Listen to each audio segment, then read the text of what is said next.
শীত কেটে যেতেই চরম গরমে সকলের প্রাণ ওষ্ঠাগত। মাত্র 10-15 দিনের গরমে গ্রামের নদী নালা শুকিয়ে একেবারে খটখটে হয়ে গেছে। সন্ধে নামলেও যেন গরম বাতাসের তাপ কমছে না কোনো কিছুতেই। খড়ের চালের দোকানটায় দোকানি লোকটা গালে হাত দিয়ে বসে আছে। কাঁধে ছেঁড়া গামছাটা বলে দিচ্ছে তার অবস্থা এখন খুব মন্দা চলছে। এমন সময় ধুতি পাঞ্জাবি পরা বাবুগোছের একজন লোক এসে দাঁড়ালো দোকানে। দোকানি মুখ তুলে তাকিয়ে অবাক হয়ে গেল। আরে স্বপন না? কেমন আছিস বাপ? একেবারে যে কেষ্টু বিষ্টুর মতো শ্বাস ধরেছিস। কোথায় ছিলি 2 বছর? আর হঠাৎ কি এই লটারি পেলি না কি রে?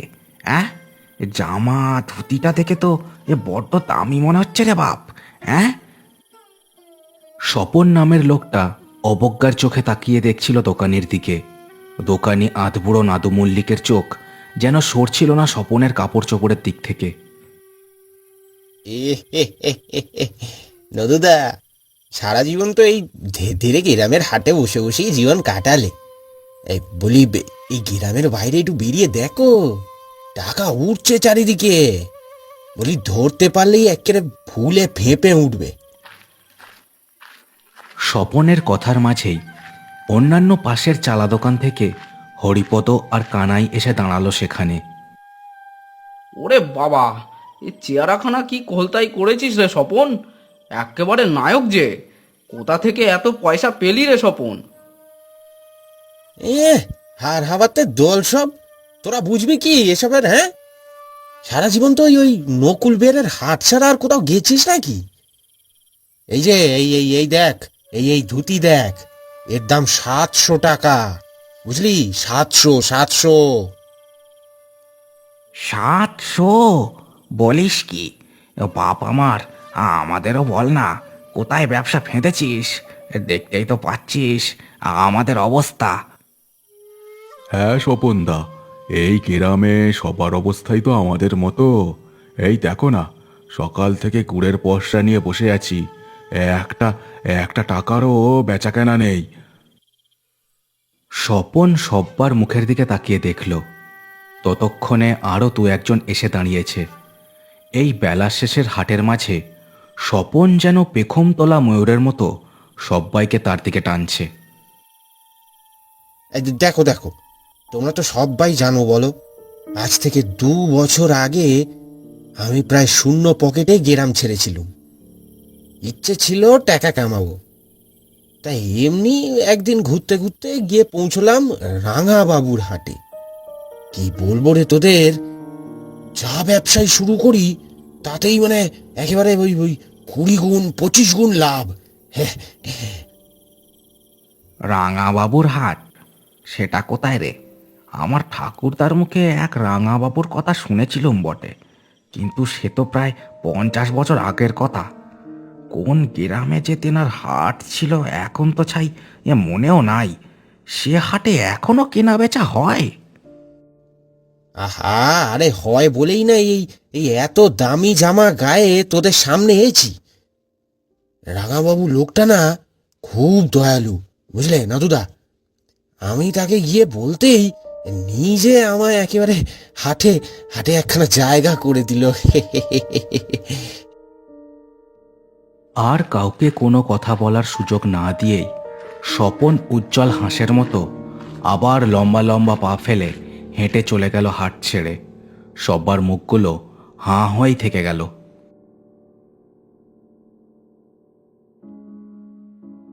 সন্ধ্যার আধো আলো অন্ধকার ভাবটা কেটে রাত নামতে সময় লাগলো না। এই নকুল বেড়ের মতো অজপাড়াগাতে রাত নামা মানেই অন্ধকারে ঢেকে যাওয়া চতুর্দিক। গ্রামের বাড়িগুলোতে মিটমিটে আলো থাকলেও আঁধারের রাজত্বটাই মূল। আটচালার ওপর নাদু মল্লিক যথারীতি হাতে হুঁকো নিয়ে বসে পড়েছেন। কানাই আর হরিপদও বসেছে। শুক্রবারের শেষ হাটবারের পর তাদের এই জমায়েত হয়ে আসছে আজ প্রায় 7-8 বছর তো হয়েই গেল। নাদুদা, আজ দেখলে স্বপ্নটারে? বাবা, কি জেল্লা দিচ্ছিল গো! ওর ওর ওই গায়ের জামাখানা, চোখ যেন ঝলসে যায়, তাই না? যা বলেছিস, আমাদের কপাল দেখ, এই নকুল বেড়ের হাটে বসে বসেই জীবন কেটে গেল। না দেখলাম পয়সার মুখ, না পেলাম কোনো মান সম্মান। দুয়ো দুয়ো। নাদু মল্লিক দুজনের কথাই শুনল। এই ব্যাপারখানা যে তার মাথায় আসেনি তা তো নয়, সত্যিই তাই। এই নকুল বেড়েতে এত বছর ধরে ব্যবসা করলেও তার নিজের অবস্থাও খুব একটা সুবিধের নয়। হ্যাঁ, আমি একটা কথা ভাবছি। শোন, চল আমরা ওই স্বপনের বাড়ি যাই, তারপর বলি সেই রাঙাবাবুর হাটে আমাদের একটু জায়গা করে দেওয়ার জন্য। কি বলিস, দেবে না আমাদের জায়গা? ঠিক, চলো। নিশ্চয়ই জায়গা দেবে, আমরা তার গ্রামের লোক। এই চলো। তিনজনে এই মতলব করে চলল স্বপন সর্দারের বাড়ির দিকে।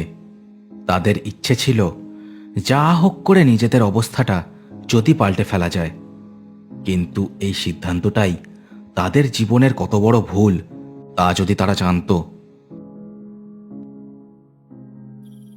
লাল মাটির বিশাল বড়সড় দুটো ঘর নিয়ে স্বপন সর্দারের বাড়িটা দাঁড়িয়ে আছে প্রেতের মতো।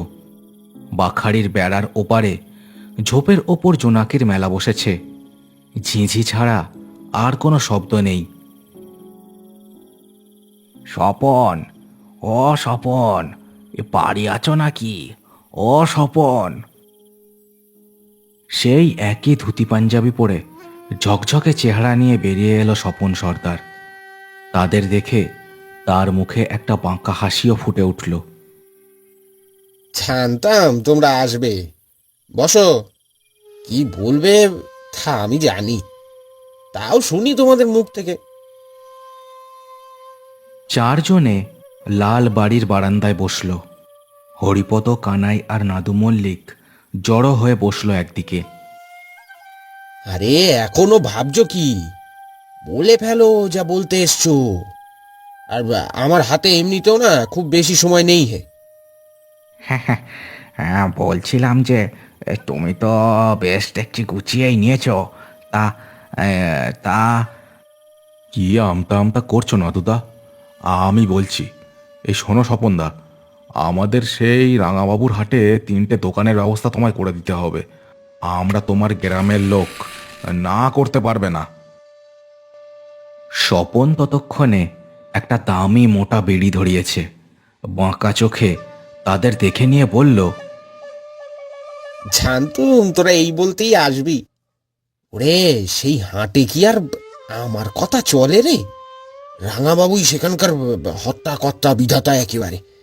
বেশ, এই শেষ শনিবারে হাট বসে, চলো তোমাদের সেখানে নিয়ে যাবো। মানে যদি কোনো সুবিধে করতে পারো, তবে তবে তবে হ্যাঁ, কোথায় নিয়ে যাচ্ছি তা কিন্তু জিজ্ঞেস করতে পারবে না। আর রাঙাবাবুর হাটে যা দেখবে তা নিয়েও কোনো প্রশ্ন করতে পারবে না। না না, তা কেন করব? আচ্ছা আচ্ছা, আমরা রাজি। তা কখন রওনা হবি বল, আমরা তৈরি হয়েই যাব সেখানে। কাল সকাল বেলায় কেড়ে রওনা দেব। সন্ধ্যের পর হাট বসে সেখানে। কাল সকালে ওই দক্ষিণের ঝিলপাড়ে দাঁড়িও, আমি চলে আসব। এখন এখন যাও, সব এখান দিয়ে যাও দেখি, আমার এখন খাবার সময় হয়েছে। যাও যাও।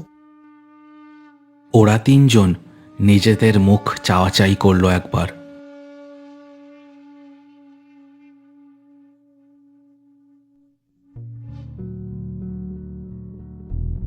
রাত কাটল রাতের নিয়মে। সকালের রোদ ধীরে ধীরে নিজের রূপ দেখাতে শুরু করলো। দক্ষিণ পাড়ের ঝিলের ওপর রোদের ছটায় রামধনু রং খেলছে। নাদু মল্লিক আর বাকি দুজন কথা মতো ঝিলের পাড়ে এসে দাঁড়ালো। এই সকালেও গরম বাতাসে গায়ে যেন ফোসকা পড়ছে। মিনিট কয়েক পরে স্বপন সর্দার এই গরমের মধ্যেও একই রকম সাদা বক্স সেজে এসে হাজির হলো সেখানে। হ্যাঁ চল, অনেক পথ যেতে হবে কিন্তু। আর আর হ্যাঁ, যা বললাম যা দেখবি যা শুনবি চোখ কান বুজে থাকবি একেবারে। আমি যা বলবো শুধু তাই করে যাবি, বুঝেছিস? নে এবার চল চল চল চল। কথাটা বলেই সে নিজে গটগট করে হেঁটে চলল ঝিলের পাড় ধরে। ওরা তিনজনও তার পেছন ধরল। ঝিলের ওপর তখন গোলাকারে চক্কর কাটছে কোনো এক নাম না জানা পাখির দল। ফাঁকা ধুধু প্রান্তর, মাথার ওপর চিলদের ওড়াউড়ি চোখে পড়ছে, ঠিক যেন বিপদের কোনো আশঙ্কা জানিয়ে দিয়ে যাচ্ছে তাদের। মাঠের মধ্যে চারিদিকে শুধু ঝোপ আর ঝাড়, বড় দু একটা তালগাছ ছাড়া আর কোনো অন্য গাছ নেই। বুঝলে নাদুদা, এই এই মাঠখানাও না ওই ওই রাঙাবাবুর জমিদারির মধ্যে পড়ে, বুঝলে? রাঙাবাবুর সাথে দেখা না করা পর্যন্ত কিন্তু তোমরা হাটে কি দেখেছো তা নিয়ে প্রশ্ন করতে পারবে না, মনে আছে তো? আরে হ্যাঁ হ্যাঁ, এই কতবার এক কথা বলবি বলতো? আমি বলছি তো মনে থাকবে। তার কত দূর? বেলা যে বয়ে গেল, সন্ধে নামবেই প্রায়। আর এটা কোন গ্রাম? এইটা হলো মল্লাহাটি গ্রাম, বুঝলে? হে হে হে হে হে হে। রাঙাবাবুরা কোনো একেলে এই গ্রামে জমিদারি করত। ও হো হো হো হো, বাবা, ও সে কি ব্যাপার! মল্লাহাটি? এই যতদূর মনে পড়ছে এই মল্লাহাটি তো বন্যায় ডুবে যাওয়া গ্রাম। এ কোথায় নিয়ে যাচ্ছ আমাদের স্বপনদা? আহা, সে অনেক কাল আগের কথা। এখন এখানে যে হাটখানা বসে না, তার আকারই ওই ওই আমাদের আমাদের নকুল বেড়ের সমান। হ্যাঁ, কানাই, হরিপদ আর নাদু মল্লিক আর কোনো কথা বলল না। তাদের খালি মনে হতে লাগলো এই স্বপন সর্দারের সাথে এত দূর না আসলেই হয়তো ঠিক হতো। স্বপন সর্দার কিন্তু লম্বা লম্বা পা ফেলে সামনে এগিয়ে চলেছে। তার মনে যেন খুশির বন্যা বয়ে চলেছে একভাবে।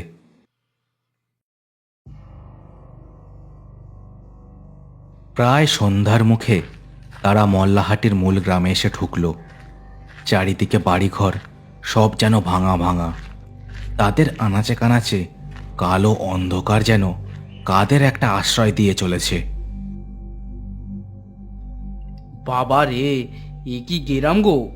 এ যে একেবারে শ্মশানের মতো নির্ঝুম। এখানে কি আদেও মানুষ বাস করে? ও স্বপনদা, আরে শেষ শনিবারের হাট আজ, সারা গ্রামখানা আজ সেখানেই গেছে। রাঙাবাবুর হাট তো আর যেমন তেমন হাট নয়, মেলা বসে যায়, মেলা। যাই হোক, চলো চলো যাওয়া যাক। গ্রামটার অবস্থা দেখে নাদু মল্লিকের মনটা দমে গেছিল। এই রকম বাড়িঘর যেখানে, সেখানে ব্যবসাপত্তর করে কতই বা লাভ হবে। তবু স্বপন সর্দারের পেছন পেছন তারা সবাই চলল রাঙাবাবুর হাটের দিকে। লম্বা বিশাল একটা তাল গাছের নিচ দিয়ে তারা হাঁটতে হাঁটতে এসে হাজির হলো একটা ফাঁকা মাঠের মতো জায়গায়। সেখানে চারিদিকে বেশ কয়েকটা দোকান।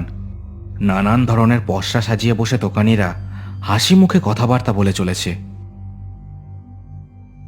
স্বপন তাদের নিয়ে গিয়ে দাঁড়ালো একটা দোকানের সামনে। বুড়োটে দোকানি তার মুখের দিকে তাকিয়ে হেসে বলে উঠল, আরে স্বপন না, এতদিন কোথায় ছিলি? রাঙাবাবুর যে খাবার সময় হয়েই এসেছে, এবারে যে তোর পালা ছিল রে, ভুলে গেলি? না গো বেনুদা, ভুলবো কেন? সব ব্যবস্থা করেই এসেছি। তা সবার আসার সময় তো হয়েই এলো। তাদের কথার মাঝেই নাদু আর কানাইরা দেখল সত্যি সেই তালগাছখানার নিচ দিয়ে একের পর এক লোক আসছে। সব যেন তলে তলে কেনাকাটা করতে আসছে এই হাটে। এত লোক কোথা দিয়ে এসে হাজির হলো রে? গ্রামে তো জনমানুষই দেখলাম না তখন। এই এতটুকু সময়ের মধ্যে এত লোক কোথা দিয়ে হাজির হলো বলতো? নাদু মল্লিকের কথায় কেউ কান দিল না, কারণ দেখতে দেখতে বেশ অনেক লোক জড়ো হয়ে গেল প্রত্যেকটা দোকানের সামনে। কানাই ভয়ে ভয়ে চারিদিকে দেখে নাদু মল্লিকের কানের কাছে মুখ এনে বলে উঠল, নাদুদা, এ জায়গাটা আমার সুবিধের মনে হচ্ছে না গো। লোকগুলোকে দেখো, কেমন যেন ছায়ার মতো নড়াচড়া করছে, ঠিক যেন হাওয়ায় ভেসে আছে। নাদুদা, চলো আমরা চলে যাই এখান থেকে, আর কাজ নেই এখানে ব্যবসা ফেঁদে। হঠাৎ প্রচণ্ড জোরে বিশাল একটা কারখানার ভোঁ বাজার মতো শব্দ হলো। কানে তালা লেগে যাবার মতো অবস্থা হলো তাদের। স্বপন সর্দার এই আওয়াজে চঞ্চল হয়ে বলে উঠল, এই এই এই, রাঙাবাবু তার দপ্তরে এসে পড়েছেন, চলো চলো, তোমরা ঝপাঝপ কথা সেরে নাও। হ্যাঁ, এ কথা বলে তাদের সাথে করে নিয়ে সে চলল হাটখানার মাঝের অংশের দিকে। হাটের মাঝে বিশাল একটা শুকনো গাছ, গাছের নিচটা পাথর দিয়ে বাঁধানো। মরা গাছটার নিচে তারা সবাই এসে দাঁড়ালো। এটা দপ্তর কি রে? এ তো গাছ। এ কোথায় নিয়ে এসেছিস বলতো স্বপন? কি মতলব তোর, বল। ও নাদুদা, ও ওই দেখো গো। নাদু মল্লিকের কথার মাঝেই বলে উঠল হরিপদ, আর কাঁপা হাতে ইশারা করল সেই গাছের একটা কোণার দিকে। নাদু মল্লিক বিস্ফারিত চোখে সেদিকে তাকিয়ে দেখল সেখানে ছড়িয়ে আছে মাংসের হাড়। তবে হাড়গুলো যে পশু বা পাখির নয়, মানুষের, তা আর আলাদা করে বলে দিতে হয় না। এসব কি রে হতভাগা? হ্যাঁ, এসব কি? আমরা আমরা নকুল বেড়েতে ফিরে যেতে চাই, আমাদের নিয়ে চল। চুপ, তিনজন এক্কেরে চুপ করে দাঁড়ায় কেন? ওই ওই ওই ওই দেখ, রাঙাবাবু নেমে আসছেন। তিনার খাবার সময় হয়ে গেছে রে। ওই দেখ দেখ দেখ। স্বপন সর্দারের কথায় চমকে তারা তিনজন শুকনো মরা গাছটার মাথার দিকে দেখল, আর সাথে সাথেই তাদের সকলের শরীর কেঁপে উঠল ভয়ে। একটা লালচে মাংসল পুরুষ দেহ, তার মুখে দাঁতের আঁকা বাঁকা শাড়ি, সাদাটে ধুতি পরনে তার। মরা গাছের ডাল বেয়ে সে নেমে এসে দাঁড়ালো তাদের সামনে। তার দু চোখে শুধু রক্তের লোভ। নাদু আর কানাইরা দেখল স্বপন সর্দার আর অন্য দোকানের দোকানিরা মাটিতে হাঁটু মুড়ে বসে পড়েছে। সবার চোখে প্রবল ভয়ের ছাপ। এ রাঙাবাবু, এই এই এই এই এই তিনজনকে নিজের খাদ্য রূপে নেন, আর আর আর আর আর আমাদের ওপর একটু দয়া দেখান, একটু দয়া দেখান। বটে, এই সব হার সর্বস্বগুলোকে ধরে এনেছিস? আমাকে ফাঁকি দিতে চাস নাকি? এখনই আমার চেলাদের নিয়ে এখান থেকে চলে গেলে তোদের কি হবে বল দেখি। না না না না না, এরকম কথা বলবেন নি রাঙাবাবু। আপনারা আপনারা এখান থেকে চলে গেলে আমাদের ব্যবসা চলবে কি করে বলুন তো? এই এই এই এই এইবারের মতন ক্ষমা করে দেন। আর আর ভুল হবে না, আর ভুল হবে না রাঙাবাবু। বেশ, এই কিন্তু শেষবার। এরপর এরকম হাড় গিলে শিকার ধরে আনলে তোদের সবকটারই রক্ত চুষে খাবো, মনে রাখিস। এ কথা বলে প্রেত মূর্তিটা এক পা দু পা করে হেঁটে এগিয়ে আসতে লাগলো তাদের দিকে। তার মুখ থেকে ঝরে পড়ছে লালা। নাদু মল্লিক আর হরিপদ জমে গেছিল নিজের জায়গায়। পালিয়ে যেতেও যেন ভুলে গেছিল তারা। ওদের দিন যে শেষ তা আর বুঝতে বাকি ছিল না তাদের।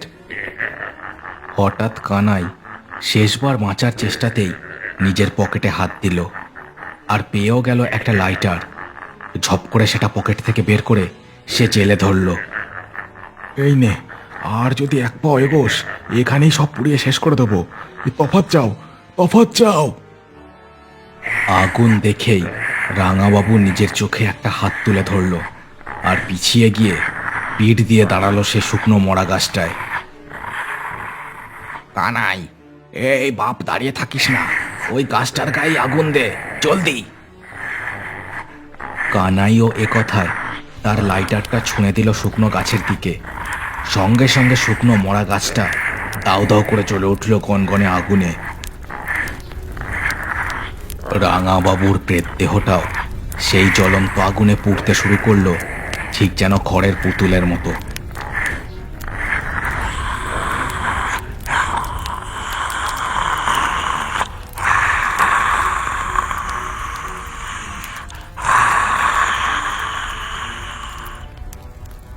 নাদু মল্লিক, হরিপদ আর কানাই অবাক হয়ে দেখল দোকানের সামনে থাকা সেই সব ছায়া ছায়া লোকগুলো একে একে বাতাসে মিশে যাচ্ছে। সবার চোখেই যে একটা তীব্র রাগের ছাপ, সেটাও তারা লক্ষ্য করল। হতভাগা স্বপন, এবার বল কি মতলব ছিল তোর? স্বপন সর্দার শূন্য দৃষ্টিতে জ্বলতে থাকা শুকনো গাছটার দিকে তাকিয়েছিল। তার পেছনে অন্য দোকানগুলো থেকে দোকানিরাও এসে দাঁড়িয়েছে ততক্ষণে। সব শেষ হয়ে গেল। আর কি বলবো, বছর 2 আগে যখন এই গ্রামে প্রথমবার এলাম, তখনই গ্রামের এই আজব হাটের কথা শুনেছিল। যে লোকেরা এখানে জিনিস কিনতে আসে তারা তারা সকলে হলো এই গ্রামের বন্যায় ডুবে যাওয়া মানুষের মৃত আত্মার দল। আর আর আর আর ওদের ওই মাথা ছিল ওই রাঙাবাবু। কি সর্বনাশ! কিন্তু আমাদের এখানে ভুলিয়ে ভালিয়ে আনলি কেন? ওই রাঙাবাবু বেঁচে থাকতে ছিল জমিদার, মরার পর হয়েছিল রক্ত খেকো পিশাচ। তার কথাতেই এই গ্রামের প্রেতের দলের ওঠা বসা। প্রতি মাসে তেনাকে শিকার এনে দিলেই তিনি আমাদের সারা জীবন ব্যবসা চালিয়ে যেতে দেবেন বলে কথা দিয়েছিলেন। তাই গ্রামে গ্রামে ঘুরে লোকজনকে ভুলিয়ে এখানে এনে ফেলতাম আমরা। স্বপনের কথায় নাদু মল্লিক আর বাকি দুজনের শরীর যেন কেঁপে উঠল। কি কুক্ষণে যে তারা এই স্বপন সর্দারের ফাঁদে পা দিয়েছিল, সে কথাই ভাবতে লাগলো। শুকনো জ্বলতে থাকা গাছখানা এবার মড়মড় করে ভেঙে পড়ল হাটের একদিকের চালা দোকানগুলোর ওপর। রাতের বাতাসে হু হু করে যেন রাঙাবাবুর শেষ চিৎকার ভেসে উঠল।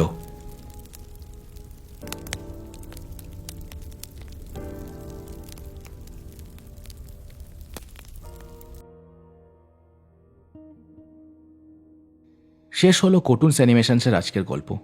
আজকের গল্পটা কেমন লাগলো সেটা আমাকে কমেন্ট করে অবশ্যই জানাও। চ্যানেলটাকে সবাই সাবস্ক্রাইব করে দিও আর গল্পটাকে শেয়ার করে দিও তোমার বন্ধুদের সাথে। দেখা হচ্ছে আর পরের ভিডিওতে। সবাই খুব ভালো থেকো।